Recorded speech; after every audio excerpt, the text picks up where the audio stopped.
قاضی فائز عیسیٰ کی جو مدت ملازمت ہے وہ اختتام پذیر ہو رہی ہے۔ اب یہ کہا جا رہا ہے کہ قاضی صاحب اپنی جو ان کی ساکھ ہے اس کی بحالی کے لیے کوشاں ہیں، اور ایک بڑی خبر ہے اور وہ یہ ہے کہ حکومت کو قاضی صاحب کی طرف سے ایک بڑا سرپرائز ملنے والا ہے۔ یہ سرپرائز کیا ہو سکتا ہے، اس پہ ہم بات کریں گے آج کے پروگرام میں۔ دوسری جانب پاکستان تحریک انصاف نے ایک بڑا مطالبہ کرتے ہوئے جسٹس منصور علی شاہ کے نوٹیفیکیشن کی بات کی ہے۔ ہم نے آپ کو اپنے پروگرام میں ایک بریکنگ نیوز دی تھی کہ جسٹس منصور علی شاہ کا جو نوٹیفیکیشن ہے وہ کون رکوا رہا ہے اور کیوں رکوا رہا ہے، اس پہ بھی ہم آپ کو آج دوبارہ اس کو ریپیٹ کر لیں گے۔ اس کے علاوہ پاکستان تحریک انصاف کے وزیر اعلیٰ علی امین گنڈا پور نے کے پی کے میں صحت کارڈ کے بعد تعلیم کارڈ کے اجرا کا اعلان کر دیا، جو کہ ظاہر سی بات ہے عام عوام کے لیے ایک بہت بڑی خوشخبری ہے۔ تو جس طرح سے پاکستان تحریک انصاف نے پنجاب میں بھی جو 3.5 سالہ ان کی عوام دوست مہم تھی، ہم نے دیکھا تھا یہاں پہ صحت کارڈ، سستا راشن کارڈ اور عمران خان کی طرف سے جو لنگر خانے تھے، یہ وہ کام ہیں جو عام عوام کے لیے مشکل میں ایک بہتر ایک اپنا سہارا بن سکتے ہیں۔ لیکن پھر ہم نے دیکھا کہ جب جو ہی گورنمنٹ ختم ہوئی، پھر نون لیگ کی گورنمنٹ کی جانب سے صحت کارڈ بھی ختم کر دیا گیا، اور پھر جو سستا راشن کارڈ تھا وہ بھی ختم کر دیا گیا۔ انڈاؤٹڈلی مریم نواز صاحبہ کوشش تو کر رہی ہیں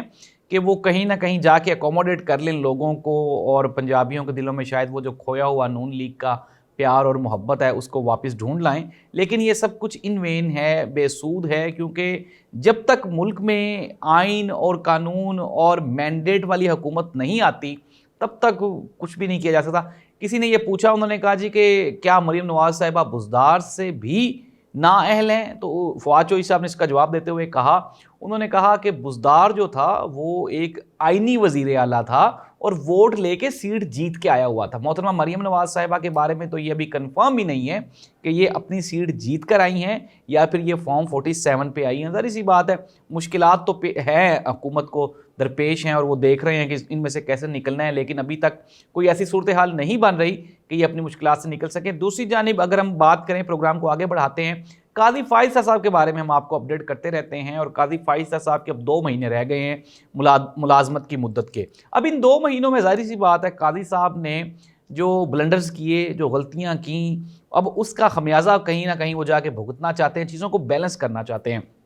ہم نے آپ کو اپنے ایک پروگرام میں بتایا تھا کہ ہماری ایک مرتبہ ثاقب نثار صاحب سے ملاقات ہوئی۔ ثاقب نثار صاحب پاکستان کے سابق چیف جسٹس ہیں، اور پھر جب جو وہ باتیں کر رہے تھے نا، تو ان کی باتوں سے لگتا تھا کہ یار کہیں نہ کہیں شاید ہو سکتا ہے وہ بھی کسی چیز کو کور کرنا چاہتے ہیں اور نہیں کر پائے۔ ظاہری سی بات، افسوس ہوتا ہے بندے کو، تو افسوس میں تھے وہ بھی۔ اور اب قاضی فائز عیسیٰ صاحب بھی شاید وہ ریئلائز کر گئے ہیں کہ یار ہو سکتا ہے کہ 2 مہینے کے بعد ایکسٹینشن نہ ملے، اور پھر اس کے بعد ساری زندگی کے لیے جو اپنے اوپر معاملات لے کے جانا ہے تو کرٹیسائز ہوتا رہے گا، ظاہری بات ہے کرٹیسزم کا حصہ بنیں گے۔ تو اس لیے اب قاضی فائز صاحب نے یہ تہیہ کر لیا ہے، کل کے آپ کو بیانات سنائے بھی تھے قاضی صاحب کے کہ انہوں نے اپنی ججمنٹس دیتے ہوئے کس قدر شدید بیانات داغے ہیں حکومت کے بارے میں، اور ابھی حکومت کے لیے ایک بڑا سرپرائز آنے والا ہے، اور وہ یہ ہے کہ جو دھاندلی کے کیسز ہیں، پھر فارم 45 47 کا معاملہ ہے، پھر پاکستان تحریک انصاف کی مخصوص نشستیں ہیں، ان سب کو لے کے اب امید یہ ظاہر کی جا رہی ہے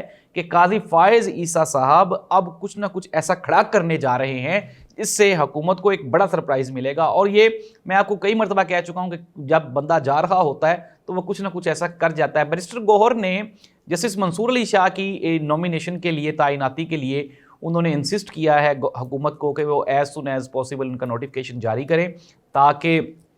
پروسیس آگے بڑھ سکے، اور وہ غلط فہمی جو کہ قاضی صاحب کی ایکسٹینشن کے ساتھ جڑی ہوئی ہے وہ بھی اب اختتام پذیر ہو، اور لوگوں کو یہ کنفرم ہو جائے کہ اب قاضی صاحب ایکسٹینشن نہ ہی تو لینا چاہتے ہیں اور نہ ہی وہ لے رہے ہیں، اگر ان کو دی بھی جا رہی ہے تو وہ نہیں لے رہے۔ تو یہ بھی ایک بڑا مطالبہ تھا پاکستان تحریک انصاف کی جانب سے۔ ناظرین، اب ایک طرف حکومت اپنے